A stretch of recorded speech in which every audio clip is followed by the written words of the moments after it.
Caution, the Mark Gungor Show contains adult content intended for an adult audience. And, besides that, he's really weird.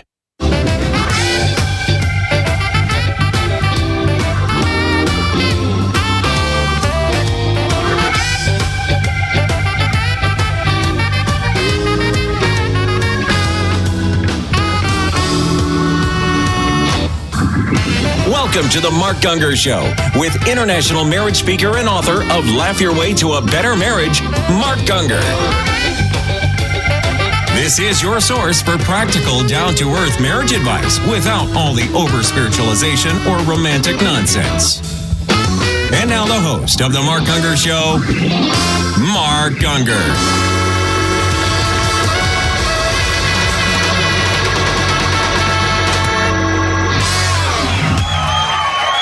And the crowd goes wild with delirious joy. They've joined the Mark Gungor Show, the show that deals with all things concerning marriage. Indeed, I'm your host, the one and the only Mark Gungor. Joining me as always, the very lovely Lady Diane. Phil is still out recovering from surgery.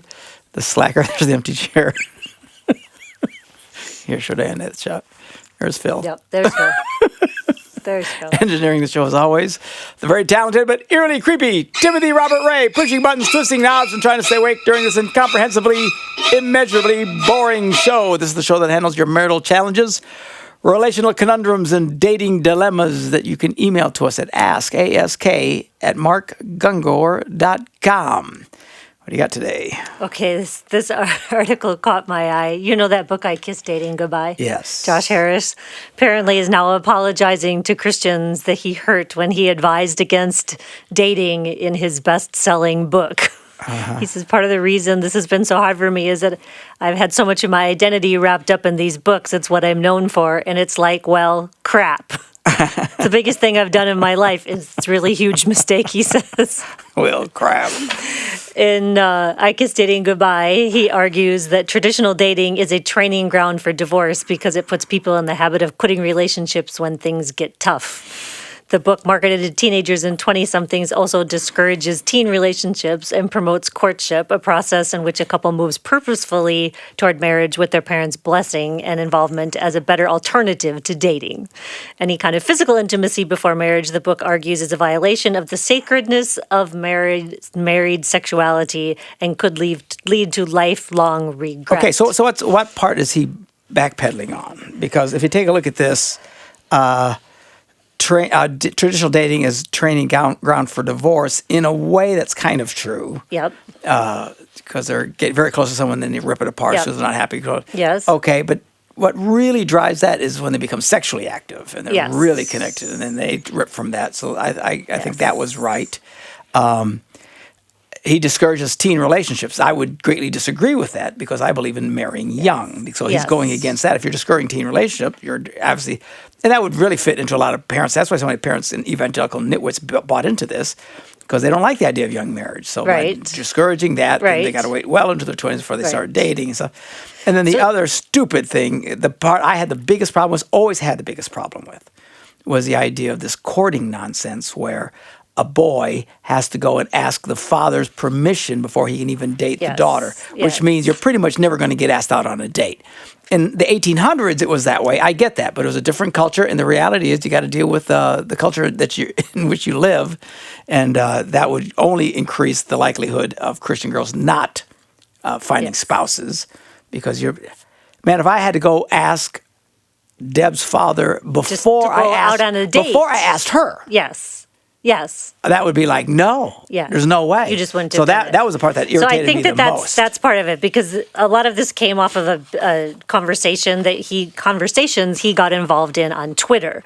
So well, he said his biggest regret was, people say, well, I never went to the prom, and seriously, who cares about the prom? There's more than that. He says it wasn't allowed to have a prom because of Josh Harris, and he's apologizing. And then said somebody else tweeted, "Your book was used against me like a weapon," and then he again apologized. He said he's going to dig later into the book. Somebody said that they blamed the book for making her set the bar on relationships too high. That, just expecting too much. I mean, that's... Somebody else said, add me to your I Kiss Dating Goodbye victims, 37, never married, now infertile, set the bar too high. See, that's the part I had the problem with, delaying the marriage and making it so hard, and now they're, it's too late for them to have families. Yes. I think it was more about people who, it's like you have to wait and we're not dating and we're not dating and we're not dating. It wasn't those rules of dating necessarily that people got hung up on. It was the not dating at all. And then they find themselves in their 30s and they didn't date and they're not married. I think that was more of what he was apologizing for. He still believes in the mainstream evangelical sexual ethic that sex abuse are for marriage good. But no longer promotes a strict formula that can guarantee a happy outcome for relationships. Well, good. I mean, I'm glad he repented of this thing because he was stupid. He's stupid. He was stupid. Yeah. But I get one person being stupid. Yeah. There's a lot of individual stupid people out there. But when almost the core of evangelical Christianity bought into this, to show that they're all stupid as an organization, as a culture, and as a religious group, that's disturbing to me. Well, they buy into a lot of things en masse. Yeah, I saw this. When I saw him talking about this, I thought, you're a moron. As we working on this documentary with this couple about young marriage. He's actually advocating young marriage. But then he closes the thing arguing for this courting thing. And that's when I disavowed the project. I wasn't going to have anything to do with it. I never promoted it to him. That's absurd. So I knew it was stupid from the get-go. Morons. Why do we buy into such stupid? I don't know what's wrong with us. I tell, God, Lord, you just, I love you, but you got the worst friends in the world, So what's Jesus said he calls us our friends. Your friends are really stupid, I don't get it. How can people be so dumb? I don't know. Do they think it sounds really holy and really spiritual at some point? I guess. I think some of this was the being set apart. We're called to be different. And so it was such an I do think we are to be called. I think we are to be called regular different. dating. I think it was just such a strong overreaction to some of that. Yeah, so. But they're still making lists like you speak against, lists of all of what I want and what he has to be. And there's all sorts of stuff out there. Get rid of his stupid book and buy my book. But see, the evangelical Christian community won't grab onto my book like they had his. Well, because it's not so spiritual. Because mine makes sense. And they're morons. So they want to ignore common sense because spirituality means you got to be stupid. Honestly, I don't spiritualized understand nonsense, as you call it. All the ignorant. Isn't that something that it can't be so logical? It's just like there's something about that they think if it's really of God, it can't be logical. I don't know what they think. No, I'm saying I don't know what they think. I think there's we've glorified stupidity. The more stupid you are, the holier you got to be. Really? Or the more holy you are, the stupider you are. The holier or the stupider you are. I don't know. Oh, is this? You got to get my permission and approach me first before you can even date my daughter. I guess that fed into the ego of some fathers. Sure. Well, and it probably sounded very holy, very, pure, very pure. Because that whole purity thing, with the father-daughter balls and all of that. In this culture, no boy on the planet is going to ask the father's permission to date a girl. There's no way. Number one. Well, so that's why that's why they're single and 37 and can't have babies anymore, because that in and of itself is the stupidest part of it. That's the part that ticked me off the most. Talk about discouraging. Then this idea of don't have any teen relationships only means you're not going to have any young marriages because people aren't going to get. And that ticks me off. I'm all for the not having sex. I mean, that makes sense. And he's still advocating that, thankfully. But I don't know. Stuff like that just gives me gas. All right. Enough of this. Thankfully, he repents. Let us applaud. He finally came to his sense. And how few people would have the cojones. Well, and that's like what he said. This is what I'm known for, and now I have to say, it was crap. Yeah, for him to say, this is crap. I mean, God bless the guy. He has a pair, and hopefully, a Christian community in general will take the book and throw it in the trash. All right, and instead buy Mark Gungor's book, Being Found. This is a commonsensical approach to dating and marriage. You can download it today at markgungor.com if you want to start reading it today. All right, we're going to take a break and be back with your emails right after this. Have a marriage dilemma? Email your questions to ask@markgungor.com, and Mark can answer them during one of our shows.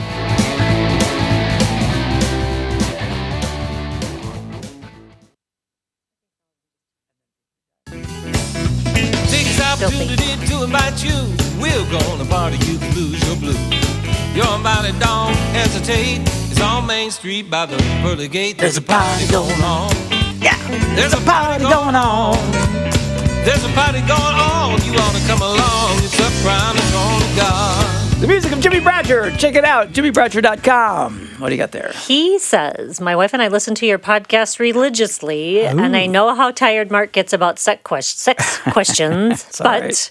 I have a question. Right. My wife and I dated for a year. We're engaged for 4 months. During our dating and engagement session, it seemed impossible to be able to keep our hands off each other. The temptation was strong. You think? Hence why we didn't drag out our dating or engagement. Uh-huh. Yet everything changed after we got married. We have sex about 3 times a week. Neither of us are complaining or sexually unsatisfied, but we have had discussions and think it's quite strange that we both had this high sex drive while dating, but it changed after marriage.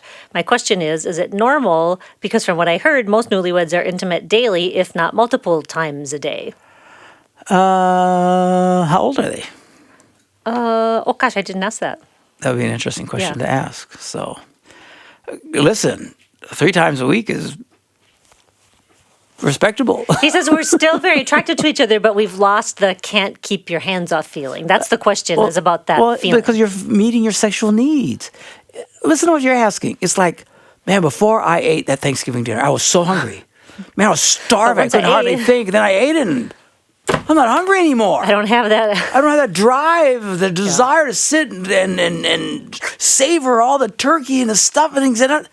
Because you ate already, Yeah. Nimrod. That's why. Yeah. So, Because it actually comes to fruition. Yeah, so therefore that isn't quite. Now, here's the my same. guess. Quit having sex for a month, and I bet you'll go back to, Yeah. all right? Well, how about you not do that and just enjoy being with each other? As for what you consider, what you hear about normal, yeah, that's probably the standard saying, but I know a lot of young guys who get married. That's not what happens. Not every day. They don't know. They're not having sex all the time, every day and stuff. And 3 times a week is pretty respectable, my friend. yeah, so I don't know. I mean, I would say for a lot of couples, it's, you just go at it. Certainly was my experience. Gosh, I don't know why you think that we have to know those details. For heaven's sake. Absolutely, More man. information than we Well, wanna know. 100 years ago when we got married, it was, are you kidding me? We're young, energetic, finally got to be with each other.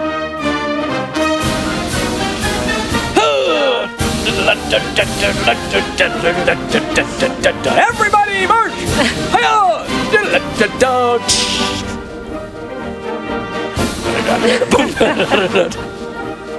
Yeah, why what not? you did. Why not? So that is true. I think probably the majority of people that is.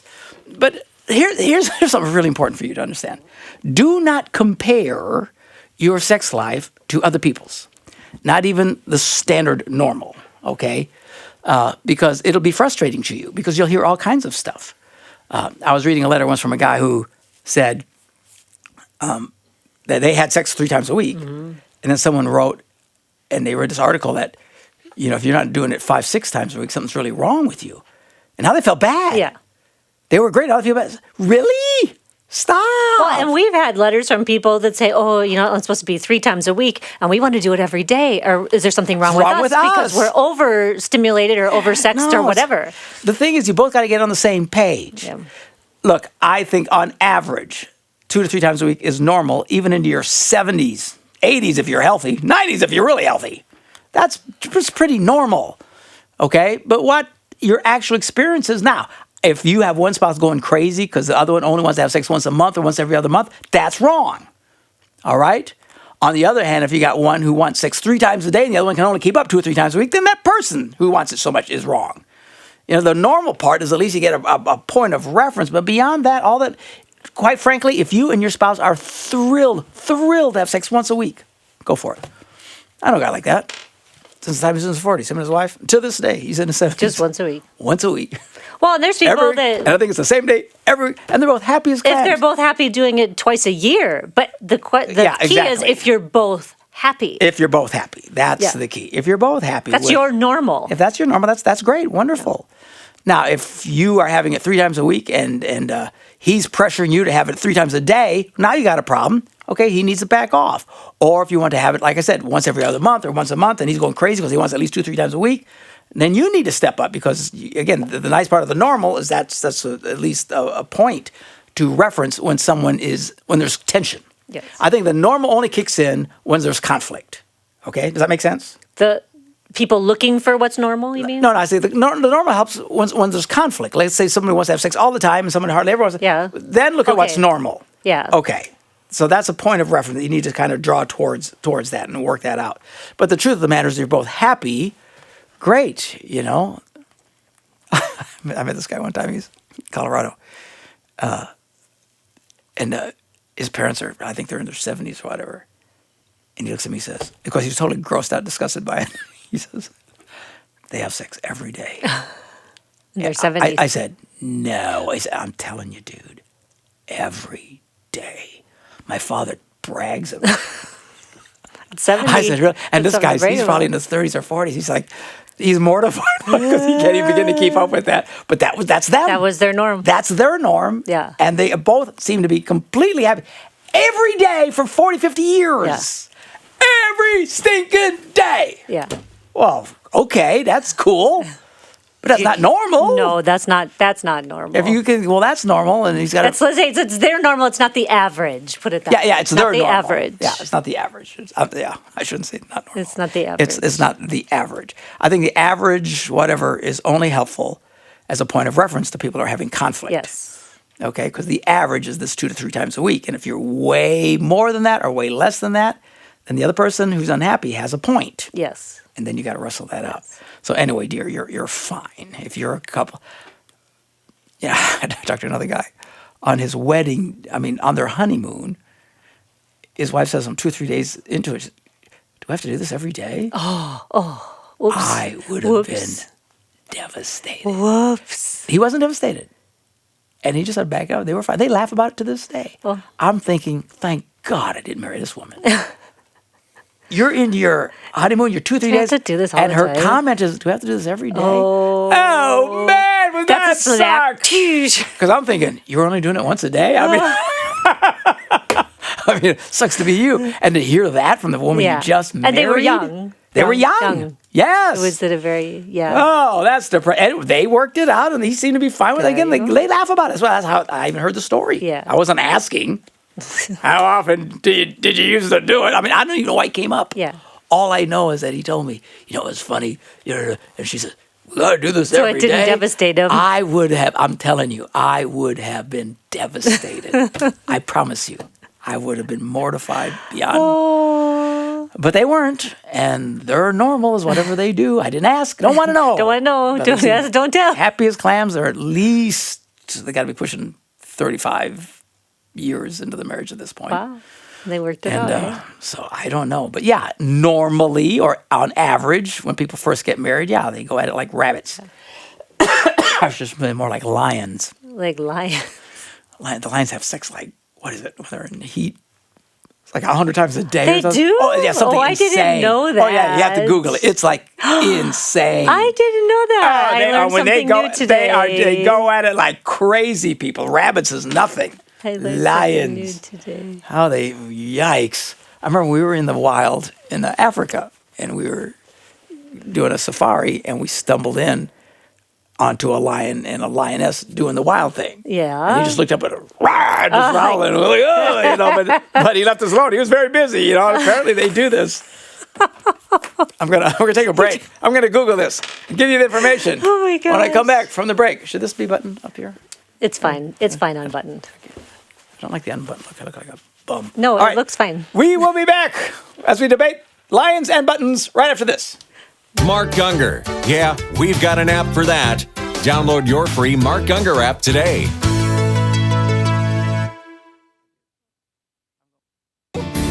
Sounds so simple, and it's just a game. All right, we're back. Mark Gungor Show. I went with the button. I look like Pee Wee Herman now. Yeah, I like it. I like it better like unbuttoned. this. Well, we have a difference of opinion on that. They got to look at me. Therefore, I'm going with. There you are. Oh, that floppy thing drives me crazy. Okay. So, and lions up to 40 to 60 times a day. Yeah, and it's debated about. 40 to 60 times a Yeah, day. yeah. It's rather robust, to say the least. My goodness. It's like 3 times an hour. Yeah. And, are these all I presume they're just very quick Oh, sure. encounters. Boom, that's it, So even still, that's impressive. I guess. Anyway, so. all right. So I have a question for you Yeah. about this.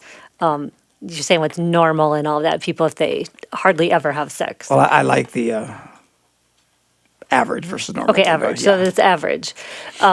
It just made me think of something that you were saying the other day. Well, what's his name? The one from 200 years ago that you quote all the time. Yes, theologian. Adam Clark. Adam Clark, when he talks about when someone ends up committing adultery because they haven't Yes. been sexually faithful to their spouse. Yeah, he argues that, and I agree with him, that the person who starves out the other person sexually, and then that person eventually has an affair, that the spouse who was starving him out is guilty Yes. of the affair. Yes. Yeah. Yeah. You never hear that No, today. Oh, no. man. But I agree with him. 100%. And he uses that term alienation of affection, and Yes. that just popped into my mind this whole previous discussion to the break. If you're not having very much sex with the person you're married to, gosh, isn't that tough on a relationship? I mean, doesn't that end up in this alienation? I mean, I'm sure It some can. people No, can that's- figure that out, that's- but no, don't that's you the want danger. don't you want to have that connection to the person that you're married to? Look, some people get married, they don't want to have sex at all.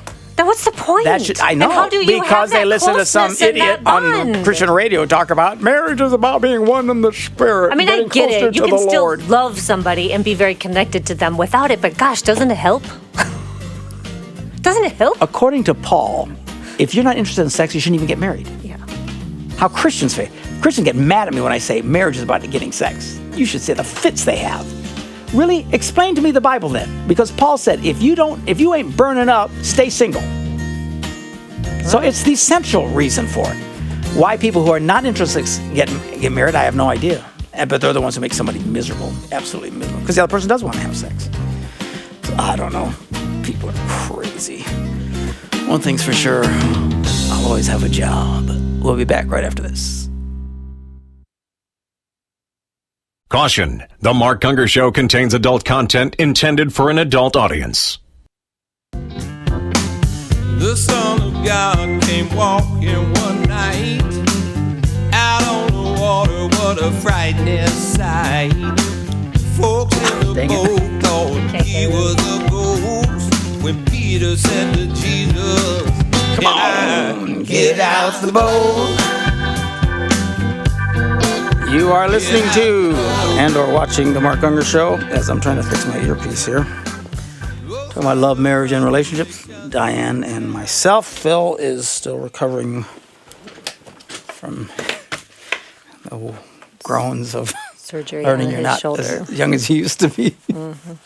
All right, so you want to really go on a Go ahead. rabbit trail or something. Go ahead. So Paul said, because there's so much sexual immorality, every man should have his own wife. Everyone. So if you're burning up, you should get married. Why doesn't the Bible tell him to suck it up? Consider it that's your cross to bear. I don't know. All right. Now, a guy gets married, and it's with a woman. We'll use a woman. Sometimes it's the guy. Actually, I get more complaints about it being the Right. guy. So just so you know that, just in my mind, it's just for what? For our example, marries a woman who doesn't ever want to have sex. Now, what's he supposed to do? Because The answer is suck it up. That's what Christians say to him, but that doesn't make any sense. Because they'll say, well, you're supposed to suck it up, and that's your cross to bear. That's what they tell them Oh, I know. all the time. Okay, now, if that's a legitimate answer, why wasn't that the answer in the first place? That's a really good question. See? That's a really good question. See, now, y'all listen to me. If you're a non-Christian, you're not going to care. So we got a lot of non-Christians that listen to us, but most of our audience is Christian. At the end of the day, you have to live with your church and with their rules and their judgments, and that's fine. The Bible actually talks about the church making rulings and judgments. Mm-hmm. Do you know why? Because the Bible doesn't give you answers for everything. Yeah. It gives you principles. It gives you a lot of black and white, and then all the shades of gray. You got to make decisions and you got to make judgments. Oftentimes, as individuals, we have to make judgments. Mm-hmm. What's appropriate, what's not appropriate, okay, and it varies for people. And then oftentimes the church has to get involved. And Paul, at one point, wrote to the Corinthian church at the beginning of 1 Corinthians and rails on them for failing to step up and make the judgments. He says, "Don't you realize we're going to judge angels someday?"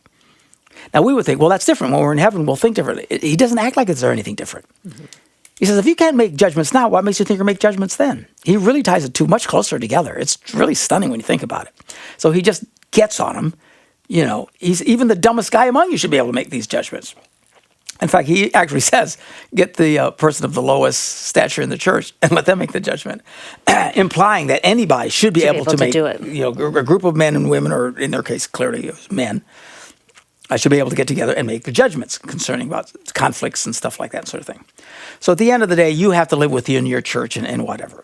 Some churches believe there's never a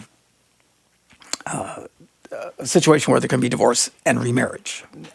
Catholics are basically that way unless they get annulled, But they believe marriage is insoluble. You can never get rid of it. But that's inconsistent with the teaching of Jesus. Because he clearly said, except for in the case of fornication, which people argue about what that means. Some people say, well, that's fornicating before you got married. No, I don't think so. I don't know. And they'll say, well, because once you have sex with someone, then you become one with that person.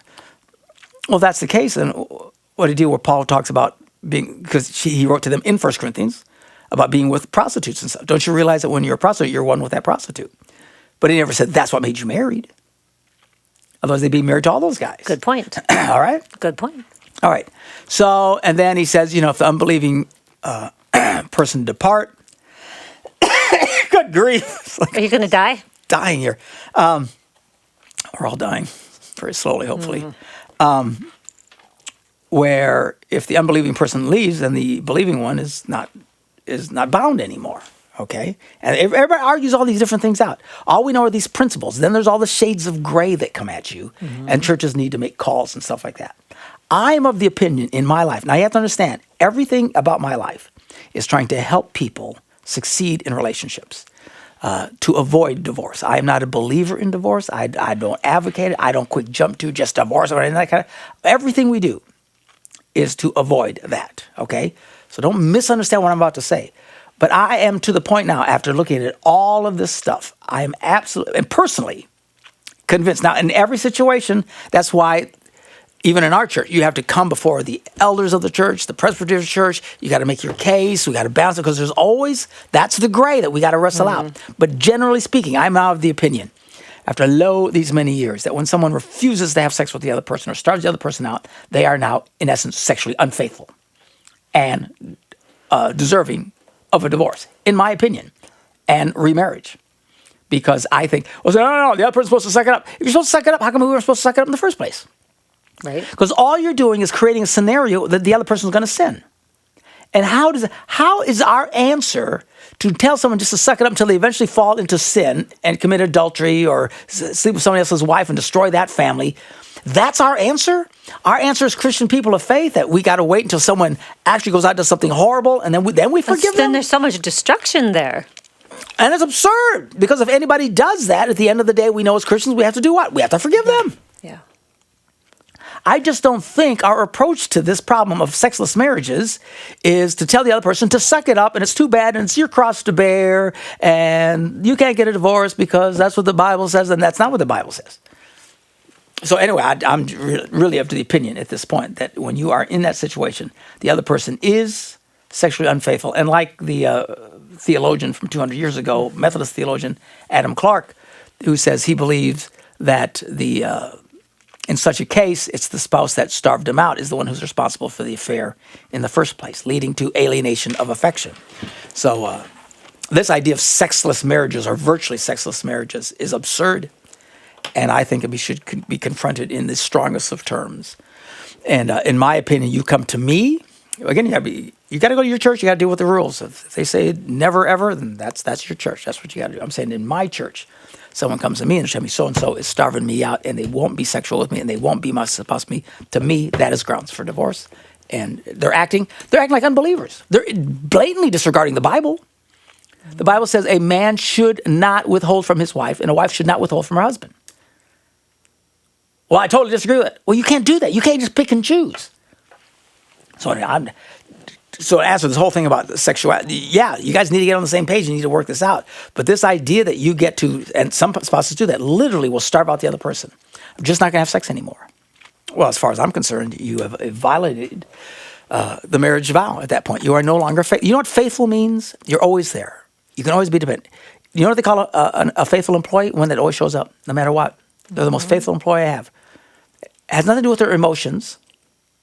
Has nothing to do with their knowledge. It doesn't even have anything to do with how good they are at their job. When someone says they're the most faithful employee I have, everybody knows exactly what you're saying. They're always there. When everybody else is calling in sick, they're there. When everybody else is taking off time, they don't. They're there. They don't take personal days. They are the most. Everybody immediately knows. That's what it means to be faithful. You're always there. You're always available. And all of a sudden you get in a situation where you're no longer available to the other person and you cut them out because of whatever stupid issue you got, you're no longer faithful, in my opinion.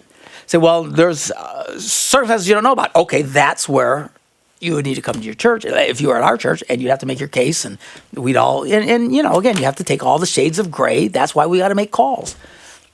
In some instances, we may not agree with that and say, yeah, you know, you do need to suck it up.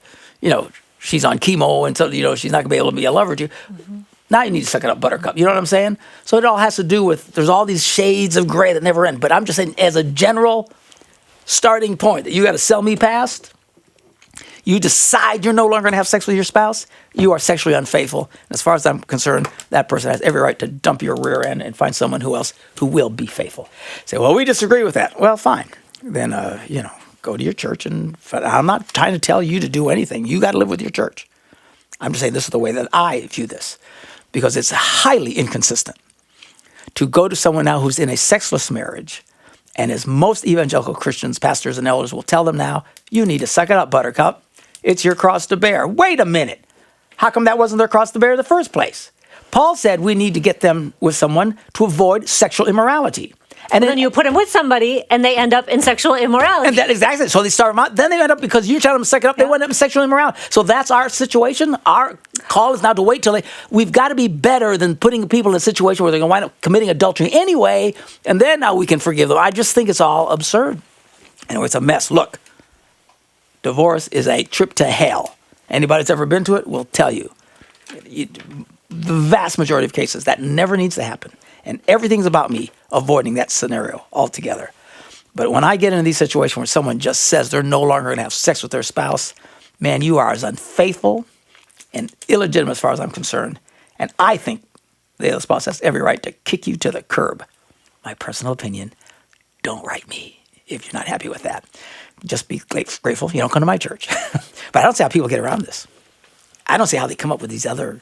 Well, it's actually quite brilliant. The answer wasn't suck it up ahead of time. I've never heard you say that, so that really strikes me. It's very brilliant. He said, very brilliant. He doesn't tell them to suck up in the first place. No. And he says, they're going to go into sexual marriage. That's why you should have a spouse. Yes. To stop the immorality, yes. Paul says. To stop the immorality. He said, you need to pray more. You need to fast more. You need to read the Bible more. You need to have accountability groups. You need to hold hands with other people so you can't masturbate. Whatever the stupid things that people come up with. He doesn't say, he says, the answer to the immorality, get a husband, get a wife.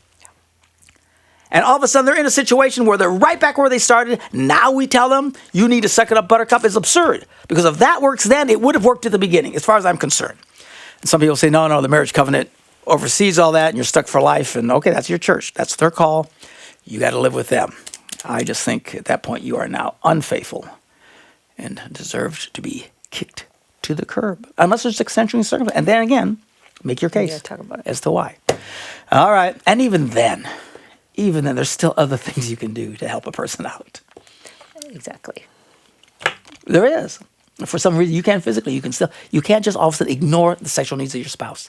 That is unbiblical. Of this, there is no doubt. All right. Enough of that pontificating. We'll take a break and come back, I presume, with another email. Yes. Right after this. Want more of Mark? Visit markgungor.com. There you will find everything that Mark has to offer.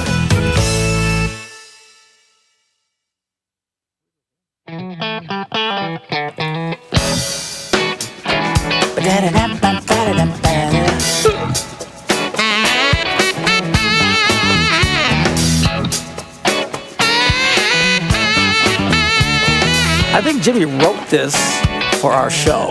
Did he? Was the band that, remember? Yeah, he used Lord to be Make the Me band Funky. for the, Lord Make Me Funky. Jimmy Bradshaw. Check out his music at jimmybradshaw.com. Love Jimmy. All right. She says, I heard your comments about setting the ground rules or ultimatums and was wondering about whether I should stop asking my husband to cut down or quit drinking. My husband is not saved and he drinks beer every day. And I have asked him, begged him, got angry at him for drinking. He most of the time only eats once a day after he's drinking, so he must be drinking pretty heavily. I'm concerned about his health. He thinks that because he goes to get a quarterly checkup at the doctor, he has a clean bill of health. It's okay to keep drinking as long as the doctor doesn't say otherwise. So she wants to know if that's okay for her to give him an ultimatum. Number one, was he drinking before you married him? She says they were both unsaved when they got married, and he was drinking, but only weekends. She since has become a Christian, although he has not. And now he's starting to drink every day. I don't know. Again, this is where the church would need to make calls. You get together with your pastors. But most churches don't have any testicles. They're the ballless. They're the ballless church. They should have signs of, we're the ballless church, because they won't get involved and won't make decisions. So that's why people email me, because they can't get churches to just focus for more than 10 seconds to make any calls. The only thing they'll sit there and argue about is the color of the carpeting or, whatever. But seeing how she's asking for advice, in my situation, I don't think that is actionable. Actionable for not for a divorce, but is actionable to kick his butt out. Everybody's got to draw their line in the sand on what they think is something they cannot tolerate. But in my situation, I don't see. First of all, she says she's concerned about his health. Who goes in quarterly for physicals? That's a good point. So a doctor is giving him a clean bill of health at a quarterly level, and you're still whining about his health? I think you're a little nuts. I mean, what else can you... Who gets quarterly checkups? Who gets quarterly checkups? Something's not right. That doesn't make any Something's not sense right to me. there. If his doctor's saying he's fine, and if he drinks beer every day, and how much? See, we don't know the situation. Yeah. That's the grays, people. That's the grays. Someone drinks beer every day doesn't.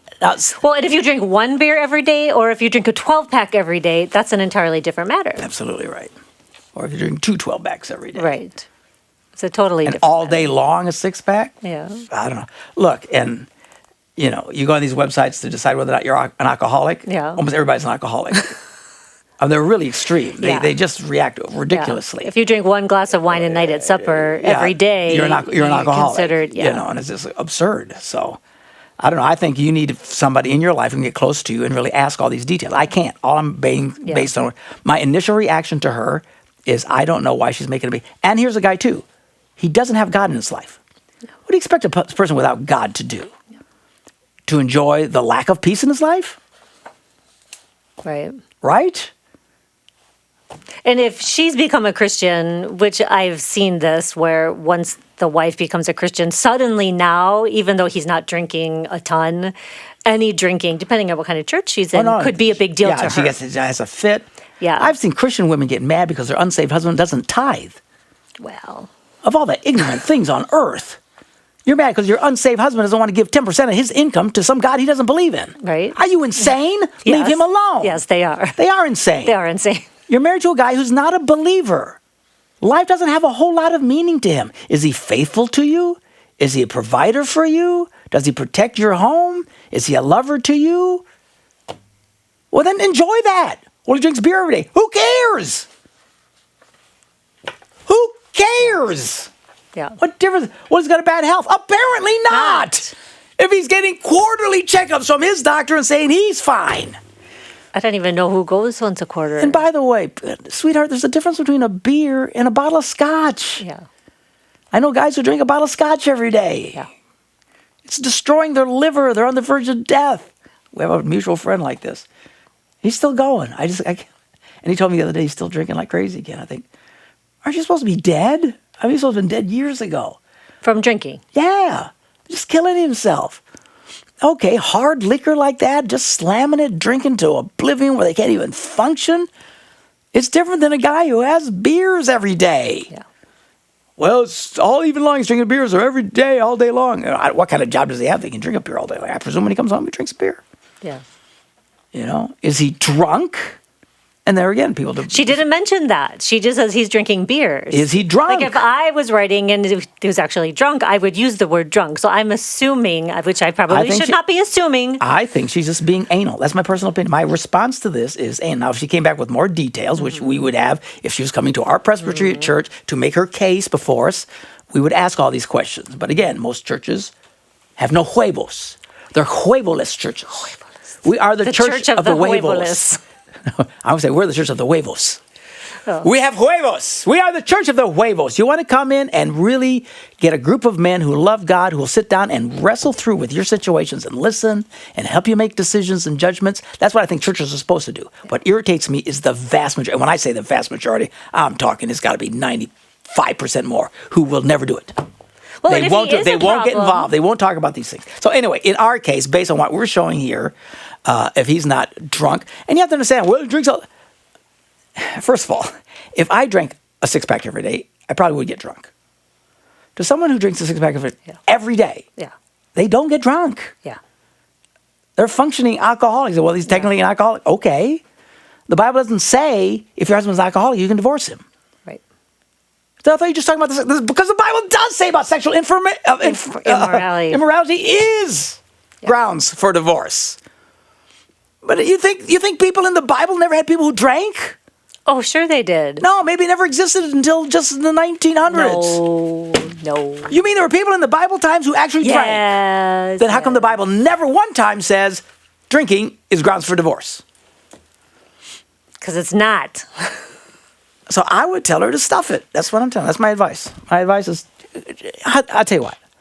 Instead of you confronting your unsaved husband and making him feel worse and threatening to leave him because he has a certain thing that he does that you don't like or your church disagrees with, how about you actually love the man and be kind to him and live the kind of example that perhaps he can find Christ? How about instead of focusing on his drinking, you focus on his heart?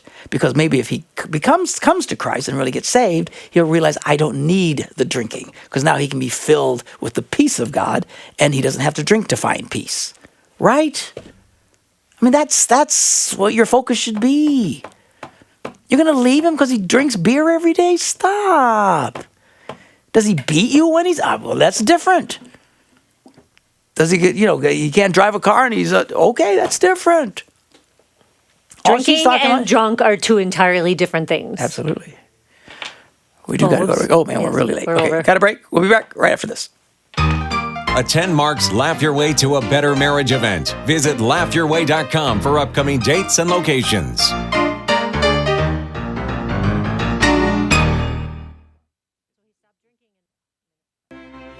I require no invitation for quiet walks and rendezvous. I require no invitation Only expectation. to just Please forgive stick my me. face in your life.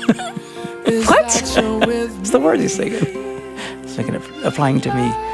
Okay, so anyway, what were we talking about? I don't remember anymore. The woman wanting to divorce her husband because he drinks beer. It doesn't. There's no biblical place that talks about divorcing someone because now again, I talk about confronting really bad behavior, and I'm not backing off of that. I mean, if to you're the point you can't handle it, but you're asking me what I think. I would not make a deal. I would try and win the boy over to Jesus. What I try to do. I mean, it's not because unless the drinking is doing something. It's destructive. If he's beating you, if he's gambling all the money away, if he's going to prostitutes because he's drunk. I mean, okay. But just drinking in and of itself is not evangelically an approved way of life. But it is certainly nothing that rises to the level of, I think, what you're talking about, in my opinion. You want to know my opinion? That's my opinion. This show is just about what I think. Whether you agree with it or not is your own business. All right, you guys, we'll see you again next time.